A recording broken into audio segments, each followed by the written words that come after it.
Hello and welcome to Background Briefing, available 24/7 at backgroundbriefing.org. I'm Ian Masters, and today we'll examine a number of stories and issues in the news. We'll begin with Taco Trump backing down from his promised massive attack on Iran, claiming the Iranians desperately wanted to re-engage with talks, but Iranian officials scoffed at that and said they are not planning or are interested in talking to Trump. Joining us to discuss whether the new hardline government in Tehran wants a diplomatic solution or would rather keep a low-level war going indefinitely against the Great Satan is Mohsen Milani, the Executive Director of the World Center for Strategic and Diplomatic Studies and a Professor of Politics at the University of South Florida. Professor Milani has served as a Fellow at Harvard, Oxford and Foscari University in Italy and is the author of The Making of Iran's Islamic Revolution. And his latest book is Iran's Rise and Rivalry with the U.S. in the Middle East. Then we'll assess whether the fratricide between the Democratic candidates running for the U.S. Senate in Michigan has damaged both candidates' chances of winning in the November general election, thus dooming the Democrats' chance of gaining control of the Senate. Joining us is Danny Postel, politics editor at New Lines magazine. Previously, he was senior editor of the London-based magazine Open Democracy and was associate director of the Center for Middle East Studies at the University of Denver and assistant director of the Center for Global Studies at Northwestern University. His latest article at New Lines magazine we will discuss is Abdul El-Sayed is in a fight to transform the Democratic Party. Then finally we'll speak with a brave whistleblower, Nicholas Enrich, a former civil servant who worked at USAID under 4 administrations. He served as the Bureau of Global Health's Director of Policy Programs and Planning until January of 2025, when he was designated as USAID's Acting Assistant Administrator for Global Health. On March the 2nd of 2025, he was placed on administrative leave for exposing the Trump administration's illegitimate and dangerous dismantling of USAID. We will discuss his new book, Into the Wood Chipper, a whistleblower's account of how the Trump administration shredded USAID. And before we begin, for over a decade we have warned that Trump is both a criminal and likely a traitor, not to mention he's mentally unstable, egomaniacal, woefully ignorant, wildly incompetent, insatiably greedy, and spectacularly corrupt. Now it should be clear to all that Trump is doing everything he can to rig the next election and end American democracy as we know it. During these critical months, weeks, and days before the November elections, Background Briefing will intensify its investigations to expose MAGA chicanery, criminality, and cruelty, while exploring strategies and popular movements to ensure a massive turnout to remove our corrupt autocrat, as the Hungarian people showed us by getting rid of Trump's buddy Orban in a landslide. To help sustain us as we increase our staff to cover this critical moment, you can make a tax-deductible donation to our nonprofit foundation, the Public Truth Media Foundation, at publictruthmedia.org or at backgroundbriefing.org/donate. And thank you. And joining us now is Mohsen Milani, who is Executive Director of the World Center for Strategic and Diplomatic Studies and a Professor of Politics at the University of South Florida. Professor Milani has served as a Fellow at Harvard, Oxford and Foscari University in Italy and is the author of The Making of Iran's Islamic Revolution. And his latest book is Iran's Rise and Rivalry with the U.S. in the Middle East. Welcome to Background Briefing, Mohsen Milani. Thank you very much. It's a great pleasure to be with you. Well, thanks for joining us, Mohsen. And to my mind, the situation in the Gulf, the war between Iran and the United States, started by the U.S. and Israel back in late February, now in its 6th month. I don't see this ending. I don't see any incentive on the part of Iran or the more revolutionary elements that seem to be more in charge in Iran of wanting this thing to end, because their entire existence, going back 47 years, is based upon confronting the Great Satan. And the Great Satan has done, as far as they're concerned, done terrible things to them. They've killed their leaders and they're destroying their country. And they hate Trump and they'd like to humiliate him. So now that Trump has told us that he's stopped short of this massive bombing campaign that could well have involved Israel, that he's pulled the plug on that temporarily because Iran is sort of desperate to make a deal, and the Iranians are saying, no, we're not even interested in making a deal. So, people are now referring to Taco Trump, but I don't see anything on the horizon that is a glimmer of hope. But that's why I'm calling you and talking to you, because I suspect you think otherwise. Well, I agree with you that things are running out of control. But at the same time, I also believe that after things get much worse than what they are today, eventually the US and Iran will have no choice, no realistic option but to go back to the negotiating table. I have always said in your programs and in my writing that there is no military solution to Iran's nuclear program. And now, in addition to the problem of Iran's nuclear program, there is the question of the control over the Strait of Hormuz in the Persian Gulf. I don't believe there is a military solution to that problem. And therefore, while I am a little bit pessimistic today, why I am very worried about escalation of the war, at the same time, I am somewhat optimistic that eventually the US and Iran will return to the negotiating table. But I share your pessimism because what I see, while there are some signs that negotiation could resume, but at the same time, there is a risk of renewed escalation. And I have already seen signs that we are getting into a very dangerous category. To begin with, if you look at the Iranian defense posture, it was essentially reactive and defensive until the United States and Israel attack Iran, hoping that they can overthrow the regime quickly by killing the top leadership of Iran, by killing over 50 of the top military commanders. Nothing like this happened. Iran, the Islamic Republic, did not collapse. But what we saw is that for the first time, Iranian defense policy became offensive as well as defensive. But in the most recent days, I have seen evidence that Iran is going the escalation ladder one step further, and it is acting in a preemptive fashion. For the first time, as you know, Iran attacked American forces in Jordan and killed 4 American servicemen there. This was unique in history of the Islamic Republic. Iran also attacked an American ship, an American carrier of natural gas in Egypt. That also was unique. On the other hand, we see Ukraine attacking an Iranian ship in the Caspian Sea.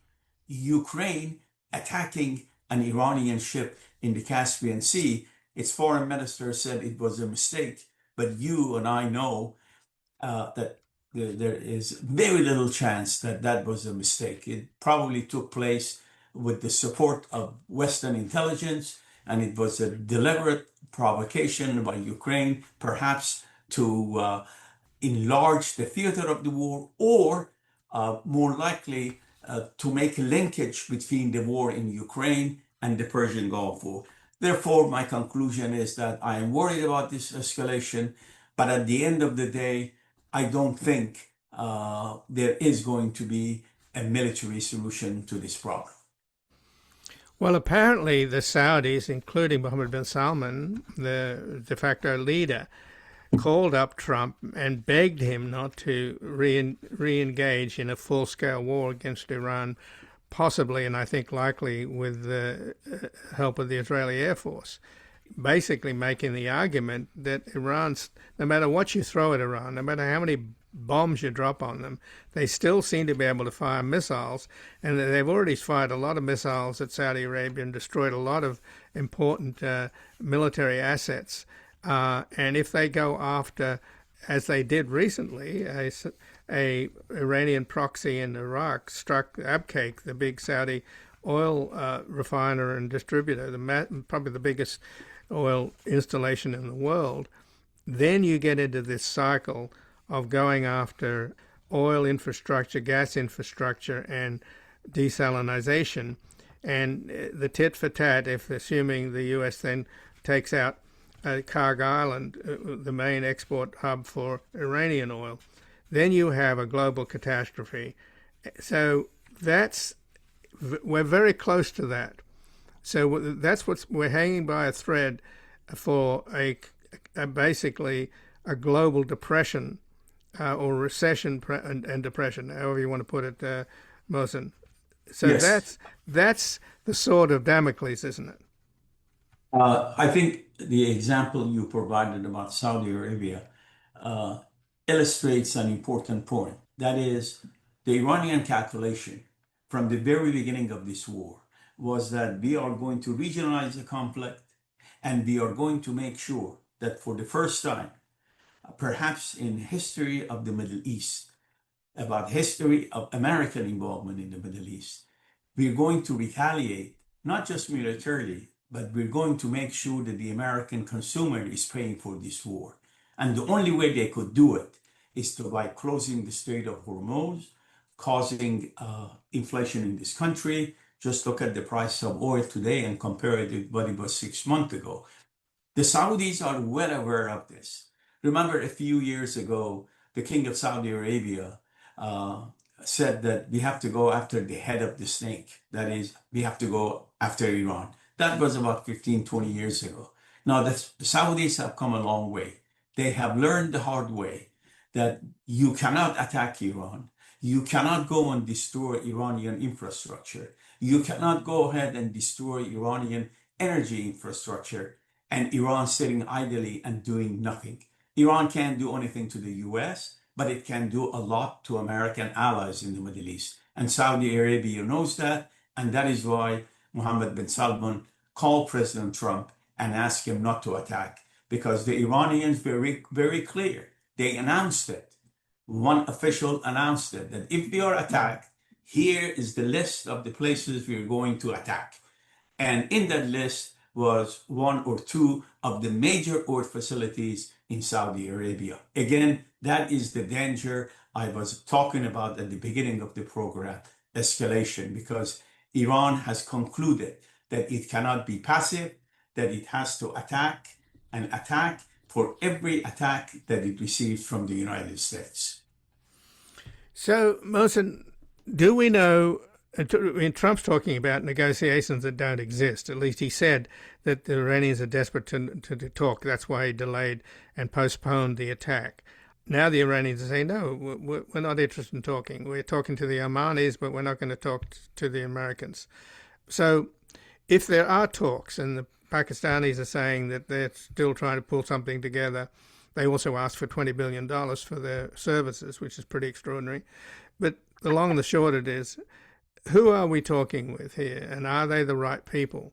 The foreign minister and the former speaker of the parliament, because at the funeral for the martyred supreme leader, when those officials were there, the crowds, they're obviously the IRGC supporters, were screaming at these Iranian officials. Death to compromisers was the chant. So, one, we don't even know whether the new Supreme Leader, Mohsen, is alive.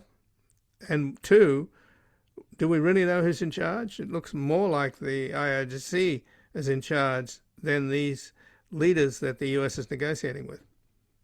Uh, the question of who leads Iran is, of course, a critical question, and nobody can talk with certainty. But as of now, I have seen no evidence that Ayatollah Mujtaba Khamenei is either dead or not in charge.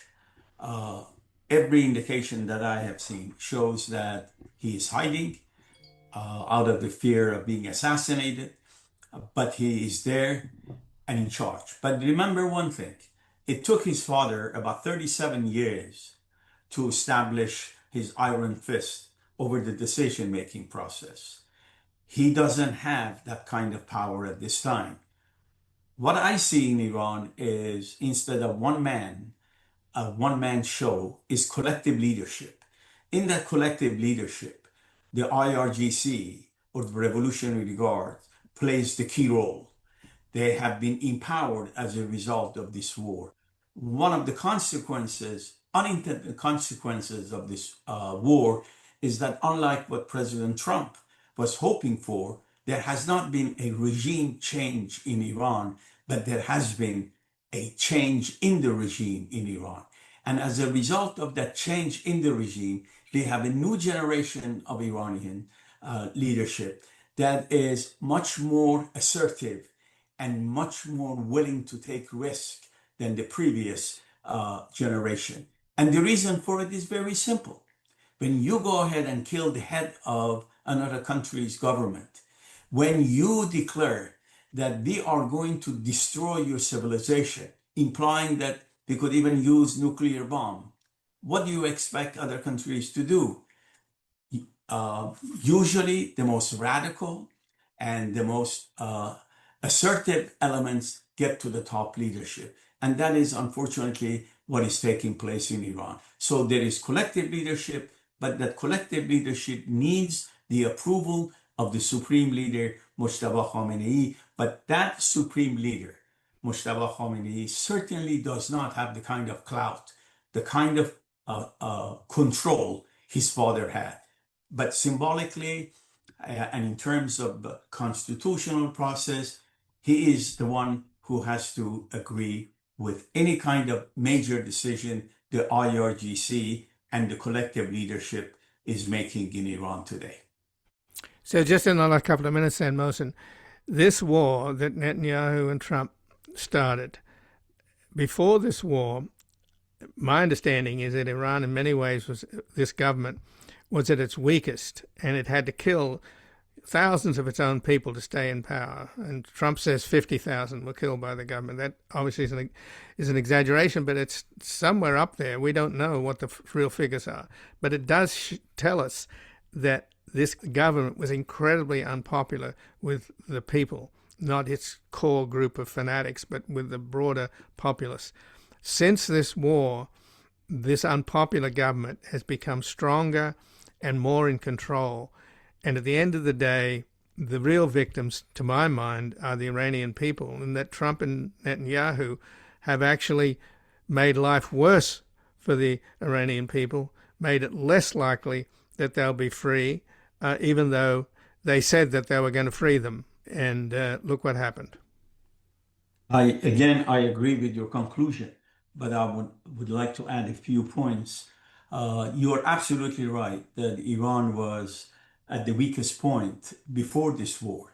But as I have written about it, Iran was weaker at a weaker point, but it was not as vulnerable as the Israelis and the Americans thought it was. Its repressive capability was intact. The political elite was still cohesive. The government was in full control of things. Yes, it was weakened, but not to the extent that it would fall with one attack or one strike. Secondly, from what I have learned, we have had over 20,000 strikes against Iran in the past 6 months. Let me repeat it again. Over 20,000 strikes by the American and Israeli Air Force. A lot of people have been killed, at least 6,000 people. I don't have the actual number, but that's what the Iranian sources say. And the damage has been somewhere between $275 to $300 billion. So the damage has been incredible. And then finally, you remember in the early days of the war, when the Trump administration still hoped for a quick Venezuelan type of change in Iran, President Trump said, help is on the way. Well, that help didn't come. Instead of that help, Iran was showered with missiles and a lot of other deadly instruments. So the bottom line is that you are right. The Islamic Republic has been revived because of this war. A younger generation is in power today. And a lot of Iranians, even those who were extremely critical of the Islamic Republic, have concluded that The issue today is no longer the Islamic Republic and the fate of the Islamic Republic alone, that the territorial integrity of Iran is at stake. You remember at one time, President Trump talked about giving some weapons to the Kurds, and he said, I don't know what happened to those weapons. Good question. I still have the same question. What happened to those weapons? Why were they given to the Kurds? That is why I think a lot of people who are very critical of the Islamic Republic, rightly so, for incredible repression, for mismanagement of the economy, for lowering the standard of living, for this continuous confrontation with the US and Israel that does not serve Iranian national interests. All of these people now are much more concerned about the territorial integrity of Iran as a country, as a civilization, than they are with the fate of the Islamic Republic. And that has helped the Islamic Republic to become more institutionalized and more powerful in Iran. Well, Mohsen Milani, I thank you very much for joining us here today. It was a pleasure. And again, I've been speaking with Mohsen Milani, the Executive Director of the World Center for Strategic and Diplomatic Studies and a Professor of Politics at the University of South Florida. Professor Milani has served as a fellow at Harvard, Oxford, and Foscari University in Italy, and is the author of The Making of Iran's Islamic Revolution. And his latest book is Iran's Rise and Rivalry with the U.S. in the Middle East. We're going to take a brief station break, back assessing whether the fratricide between the Democratic candidates running for the U.S. Senate in Michigan has damaged both candidates' chances of winning in the November general election, thus dooming the Democrats' chance of gaining control of the Senate.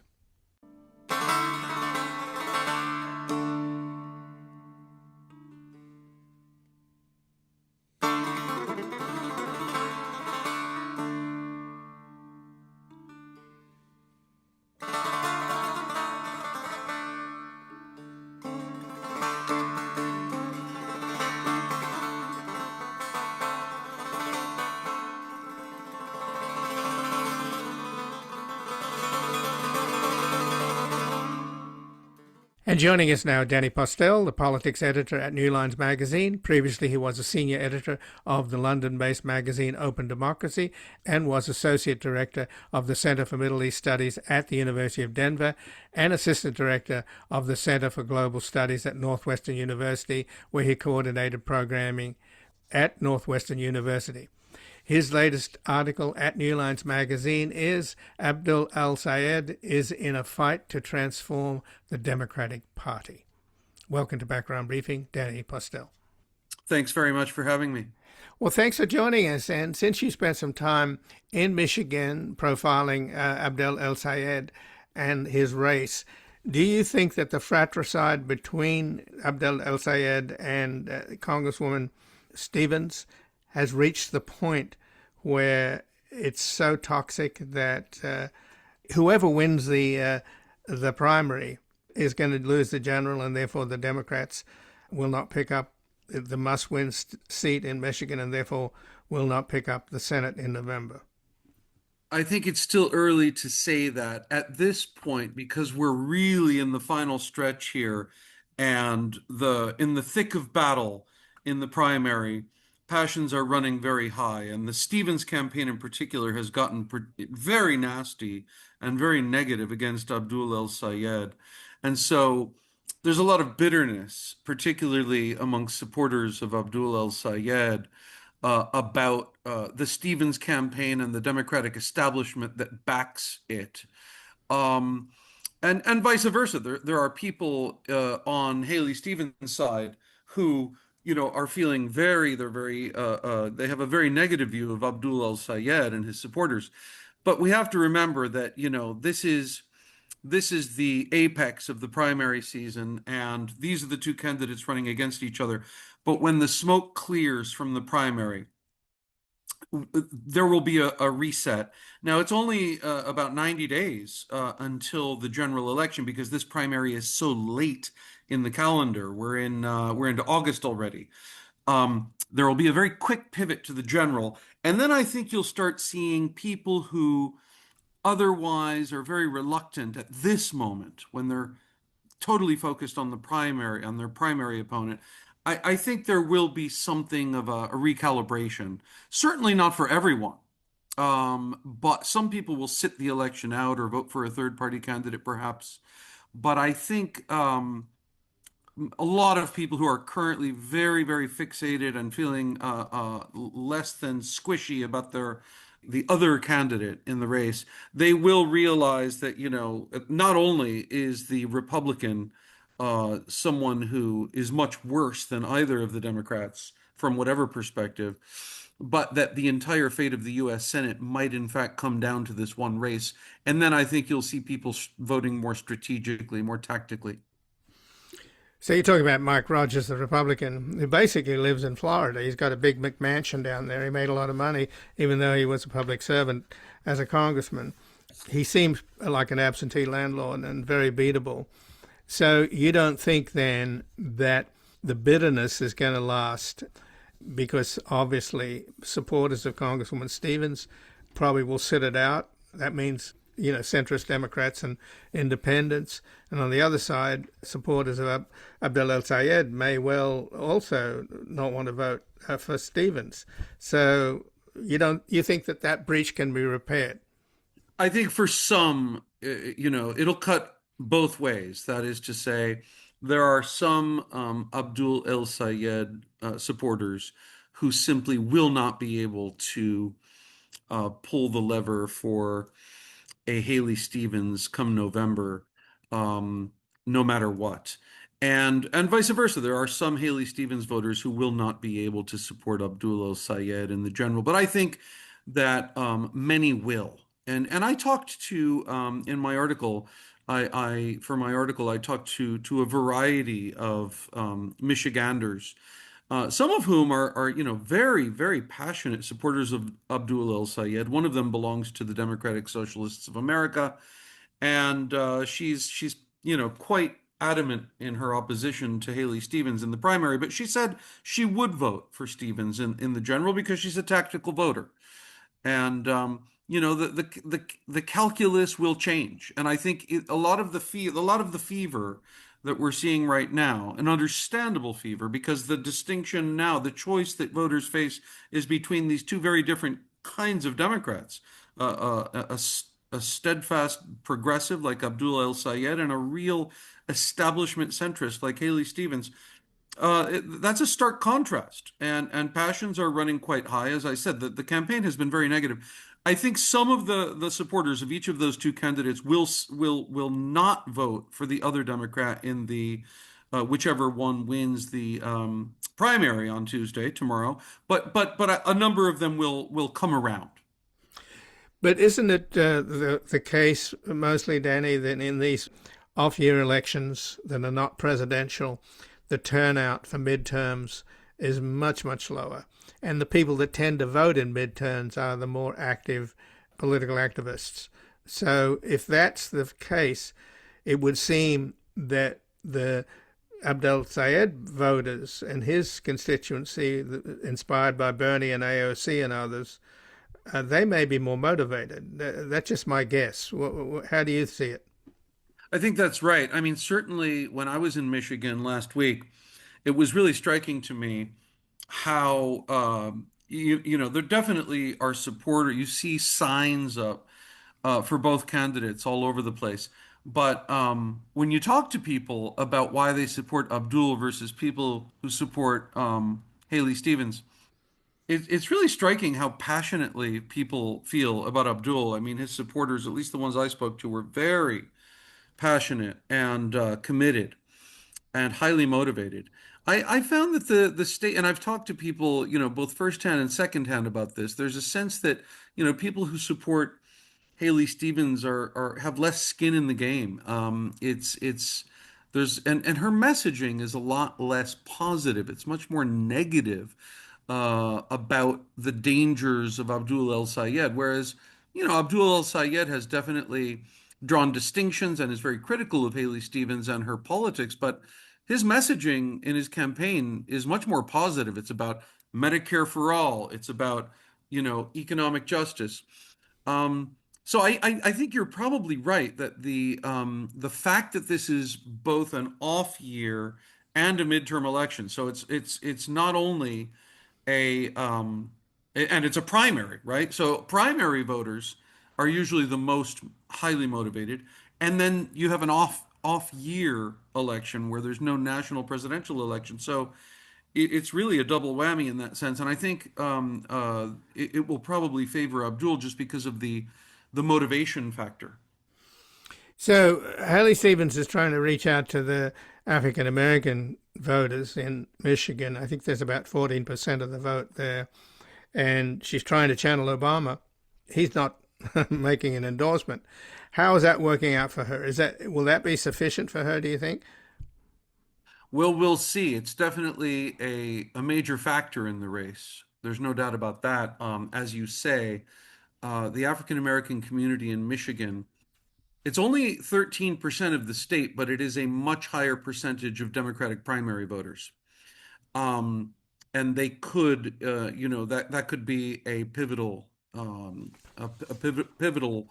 factor in the equation.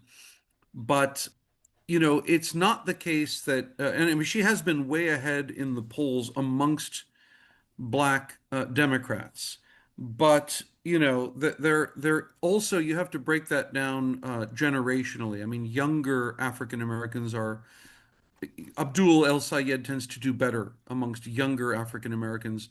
Haley Stevens tends to do better amongst older African Americans. But these are just polls. We'll have to see what happens on Tuesday and what the exit polls show about black primary voters who they went for.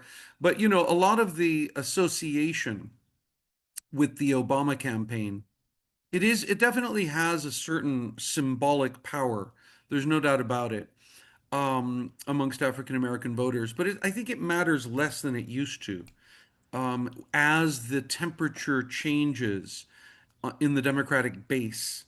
There's a lot less enthusiasm for that brand of cautious, pragmatic um, kind of reformism that you had that Obama represents. There's an energy in the party now that wants to really take things in a new direction, a more boldly progressive direction, change policy, U.S. policy on Israel Palestine, get Medicare for all. And in that sense, I think that the appeal back to the establishment and to Obama, it has a certain, I think one of the scholars I spoke to for my article, Professor Vincent Hutchings at the University of Michigan, who studies black political behavior and voting patterns, he said that Haley Stevens' use of Obama's, the Obamas and in her advertising campaign was clever but misleading. I mean, as you say, Obama has not endorsed Haley Stevens, but she did serve briefly in his administration, and she has this connection with the sort of Obama wing of the party. But we'll have to see how that actually translates tomorrow. So just in closing though, Danny, this is a record amount of money being spent, 30 billion coming in from APAC for Haley Stevens and another 30 billion from APAC affiliated wealthy donors. So in a way, the fact that the race in Michigan has been about Israel more than affordability and the other issues that interest most Americans seems a little bit distorted. Do you think at the end of the day, maybe the enormous amount of money that Haley Stevens has managed to throw at her opponent may actually backfire? Well, it could. One of the things that I found striking was that as much as these negative ads, I mean, Michigan voters have been inundated with negative ads, particularly from the super PACs, both APAC and these more shadowy front groups or APAC affiliated groups. It's not clear exactly where these ads come from, but I was there in people's homes in Michigan and I saw these mailers. They're just, coming every day. And people are telling me that the messaging is getting more and more desperate. But one of the things I found interesting is that most of these mailers that are coming from APAC and their affiliates, they don't really attack Abdul El Sayed specifically on Israel Palestine. or policy questions to do with U.S.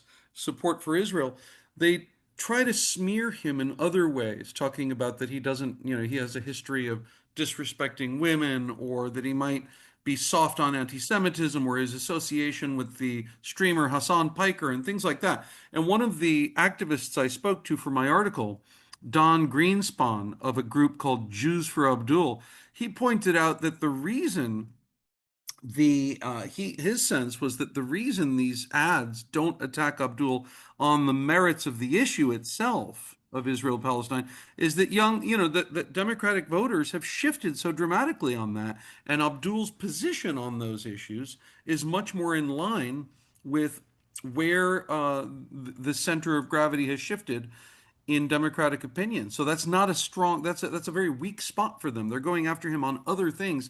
And I think it is backfiring. I mean, I spoke to people who just found it really off-putting, all of this negativity.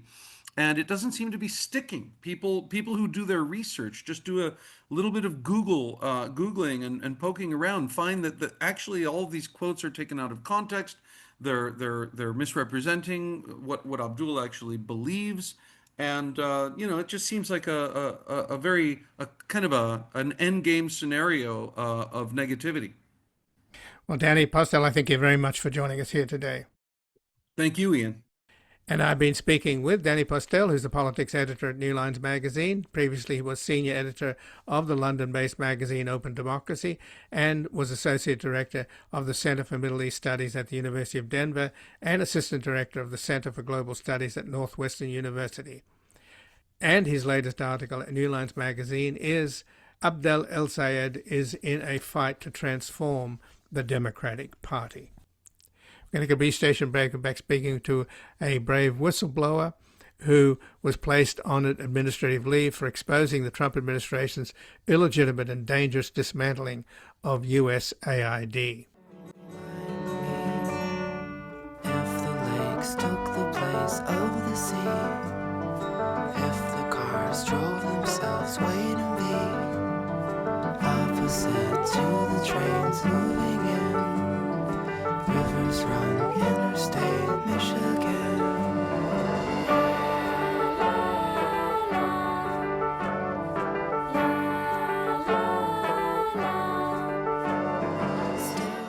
Welcome back. I'm Ian Masters, and this is Background Briefing, available 24/7 at backgroundbriefing.org. And joining us now is Nicholas Enrich, who's a former civil servant who worked at USAID under 4 administrations. He served as the Bureau of Global Health's Director of Policy Programs and Planning until January of 2025, when he was designated as the USAID's Acting Assistant Administrator for Global Health. On March the 2nd of 2025, he was placed on administrative leave for exposing the Trump administration's illegitimate and dangerous dismantling of USAID. And his new book is Into the Wood Chipper, a whistleblower's account of how the Trump administration shredded USAID. Welcome to Background Briefing, Nicholas Enrich. Yeah, thanks for having me. Well, thanks for joining us. And Elon Musk, of course, is back in the news. Not that he ever leaves the news, because he's a 24/7 troller who seems to take an inordinate amount of pleasure in being nasty and unpleasant. He's funded in part and supported an extremely disgusting, xenophobic, hateful movie about a vigilante who kills Muslim immigrants in Europe for no particular reason. I mean, it's not even like the vigilante movies where at least, whether it's Dirty Harry or these other, Charles Bronson or you name it, at least they're motivated by something like somebody killed their daughter or something. But this terrible movie that he's promoting about this vigilante is just so disgraceful. And of course, we know that Bill Gates referred to him in terms of what he did to USAID and the consequences in Africa, saying that the richest man in the world is killing the world's poorest children. So I guess it's a long-winded way of asking you, do you think that Musk really is the horrible person that he appears to be and that just did this out of cruelty? Or is he a useful idiot of somebody like Russell Vought, who really is a smart guy inside the government that's driven by a tremendous hatred of bureaucracies, and he's already on the record saying he wants to cause trauma to government employees like yourself. Yeah, thanks for that question. Yeah, I think it's a little bit of both. I mean, 2 weeks into the Trump administration, Elon Musk tweeted that he spent the weekend feeding USAID into the wood chipper. He could have gone to some great parties, but did that instead. And so that just gives you a sense of the glee that he took with shredding an agency that was administering one of America's best ideas and was responsible for saving 92 million lives over the last 2 decades alone. This was an agency that he truly didn't seem to know much about until a few days before the inauguration, when he heard an episode of Joe Rogan's podcast with a conspiracy theorist named Mike Benz, who was claiming that USAID was a kind of like a covert tool of the CIA, which it wasn't.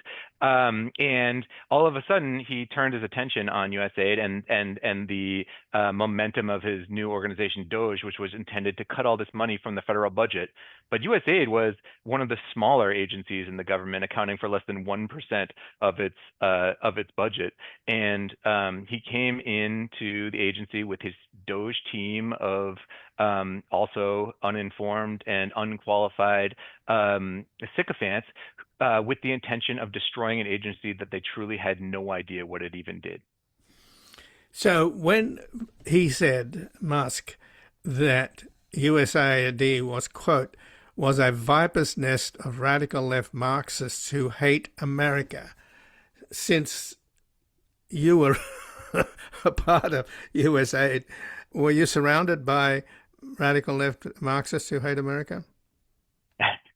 No, I was not. And I also was not a radical left Marxist who hate America. I was a civil servant, as were my colleagues. We were federal employees, public servants who had dedicated our careers to improving American national security and our standing in the world through administering a decades-long bipartisan program to make the world a healthier and more stable place to live, and one that benefited Americans substantially. And you know, these were the world's leading experts in infectious diseases, or maternal and child health, or democracy and human rights. We were, I myself worked on, as you mentioned, under 4 different administrations, 2 of those Republican, 2 of them Democrat, and knew well that as a civil servant, my job is to carry out the policies of the president, regardless of whether I agree with those. And that's what I did faithfully until this administration came in and insisted on directing illegal actions, and including taking executive action to tear down a congressionally authorized federal agency that was going to put the lives and health of millions of people at risk. And that's when I unfortunately felt like I had to refer back to the oath of office that I had sworn to uphold as a civil servant, and refuse to implement those illegal orders. And that's when I had to speak up to expose what the administration was doing and the lives it was likely to cost. And you yourself, Nicholas Enrich, were an expert on drug-resistant tuberculosis and how to deal with it. And you spent a lot of time in Africa, right? So you actually know about the conditions in Africa, and particularly the importance of what George W. Bush did with the PrEP program, which has been killed. Yeah. So actually, technically, I'm trained as a lawyer, but I did spend about 12 years working in global health policy, including 8 of those working in tuberculosis and drug-resistant tuberculosis. So I became very familiar with the topic. Although my particular job was to support the technical experts who were those doctors, epidemiologists, public health experts, who were those specialists, to make sure that they were working as efficiently and effectively as possible. That was sort of my job that I came in for. And yes, one of the programs that USAID was responsible was the President's Emergency Plan for AIDS Relief, PEPFAR, or also known as one of the most effective global health initiatives of all time, responsible for saving the lives of 26 million people from HIV. And these are the programs that Elon Musk and his team truly had no idea what it was they did, and yet destroyed them anyway, resulting in over 3 million people being cut from programs that provided treatment. And what we've seen in the years since these programs were terminated was basically the effects of which are the United States giving up its commitment to ending the HIV epidemic. We have seen treatment and testing and diagnosis and prevention, all the data that we collect on these, we've start to see those fall away. And especially amongst children, we're seeing children being born with HIV at high rates in clinics where just a year ago, those rates were near zero. So this is a problem that's been created unnecessarily by Elon Musk and the Trump administration that we're going to have to be continuing to deal with, unfortunately, for years to come. Well, estimates are that 500,000 children have already died as a result of USAID cuts, and the Lancet has estimated that the cuts will result in 14 million unnecessary deaths over the next 5 years. So they may well be lowball statistics, right? That's right. Those are conservative estimates. We won't have the official data until the Trump administration and the State Department actually releases those numbers, some of which they already have and for some reason just haven't released to the public yet. And others we don't have yet because some of the programs that USAID was responsible that were the ones that collected and analyzed that data. And those are some among those that have been destroyed. But however, wherever the exact number lies, I mean, this is going to be the legacy of the Trump administration. The numbers are devastating, right? The estimates are over 500 children, over 750,000 people already have died. And as you said, we've seen estimates of up to 14 million people to be, that will unnecessarily perish by 2030 alone. And right, it's not just the people who immediately were suffering when these programs were cut. It's the next generation who don't benefit from the global immunization campaign that the USAID used to run, or to making sure that the next generation of babies are not contracting HIV. It's not just people overseas. We're sacrificing the enormous investment that the U.S. government made in terms of pandemic preparedness. And as we know from the COVID pandemic, diseases that start abroad do not necessarily stay there, and the fact that the destruction to USAID has torn down the early detection system that we built to ensure that countries have the capacity to detect disease threats before they become potential pandemic threats is just an enormous waste of resources and makes Americans less safe. So in March of 2025, you published memos documenting how the administration had ignored warnings and prevented USAID from delivering this life-saving aid that we're talking about, particularly in Africa, and exposing millions and millions of people to the risk of death, which we've also discussed. So this would indicate then that Bill Gates was right in saying that the world's richest man is killing the world's poorest children. But who else is culpable? How much is Marco Rubio culpable for going along with this massacre? And how much is Trump culpable for inviting Musk and Doge in to wreck the government? Yeah, I think there's a wide number of people who are responsible for the illegal destruction of USAID and the devastation that those actions leave in its wake. And it is absolutely their responsibility for Elon Musk and his team of Doge Bros for the destruction that they caused. But also it is the political appointees, including Marco Rubio, who at one point was a huge supporter of USAID and foreign assistance as a tool for American foreign policy and national security, but also, a lot of the Trump administration appointees that came in to administer the destruction of USAID are people who are still sitting at very high levels of government government today. And actually, this is why one of the reasons that I wrote my book, Into the Wood Chipper, was to make sure that to establish that record, to hopefully one day hold accountable those political appointees and to name names so that we can, make sure that we are holding those responsible who took these destructive and illegal actions. So tell us about the head that Doge and Trump put in there. Adam Korzenewski, yeah, Korzenewski. He was one of the political appointees. He came in, I think his position was the White House liaison.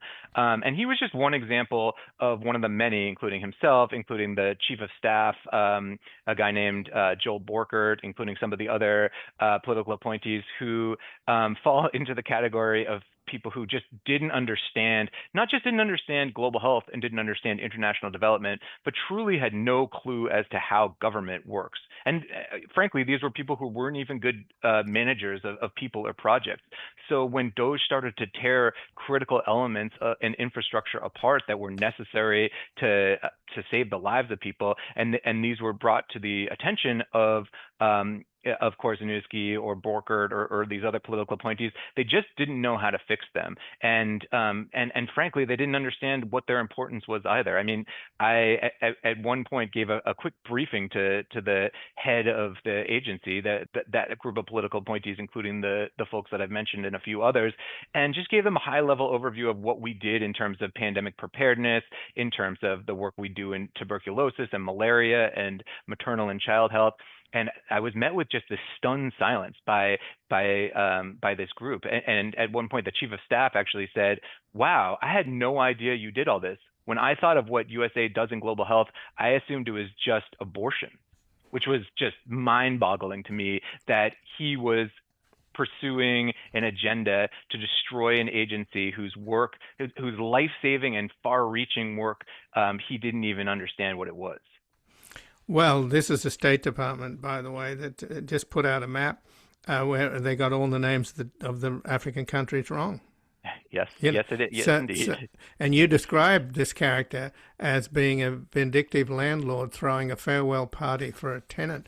But let's talk about the broader issues, because obviously Trump has been able to find quislings and horrible people that will execute his destructive agenda right across the government, like Bill Pulte in charge of intelligence, as an example, or RFK Jr. in charge of health. Across the board, you have this cacostocracy. So there's a deliberate glee that Trump seems to get from destroying the U.S. government, from everything good about America. And in a sense, what we're talking about here is soft power. So it's such a tragedy. Here he is using hard power in Iran, and it's getting nowhere. And it's just a complete catastrophe, and it will get worse. And it'll drag the country down and possibly the whole world down if it really escalates.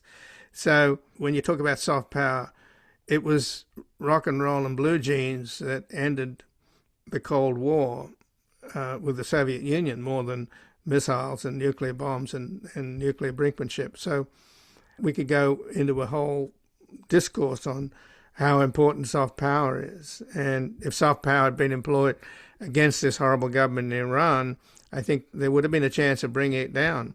But hard power, in the form of Trump's and Hegseth's stupidity, along with Netanyahu, has actually made the worst people in Iran more powerful, the Revolutionary Guard Corps. So there's the contrast. So let's just talk a little bit about why it is that Doge, Musk, Trump, and Rubio, did they not understand what soft power is? Yeah, I mean, I think it starts with one of the things you were saying earlier in terms of who the people are that they're putting in charge. I mean, this is an administration that clearly is showing animosity towards a nonpartisan expert federal civil service, and we're seeing the results of that. What happens when an agency like USAID is hollowed out of the expertise that understands global health policy and public health and how infectious diseases work, and are replaced by a group of incompetent and indifferent and sometimes cruel and vindictive political appointees who, wouldn't authorize Ebola response activities because they told me, quote, Ebola is a scam. And yeah, I think that this is what happens, is that we step back on the world stage. We no longer are leaders from a soft power perspective. We break promises around the world to governments where we had built longstanding partnerships on this foundation of goodwill and American generosity, and have torn that down in, we tore that down in a matter of weeks last year. And yes, I think that that we do need to pay attention of the value of soft power, that the value of these investments made in terms of stability and economic partnerships and cultural exchange that Americans have been the beneficiaries of over the last 6 decades. And at the cost, as I mentioned, of about $40 billion a year, which is less than 1% of the federal government, and instead today we're seeing, like you say, the administration try to replace that with a coercive and force-based hard power approach that, time will tell if it's going to be effective or not. But even if it is, which I don't think we're yet seeing signs of, it's going to come at a cost that's, magnitudes greater than the investment that USAID was making to achieve the same result. So the people you're talking about that he put in charge, Trump and Musk and Doge and Rubio, they literally get their information from Fox News and Newsmax. Are they that ignorant? It's appalling that they could believe or misunderstand or not even have any concept of what USAID did.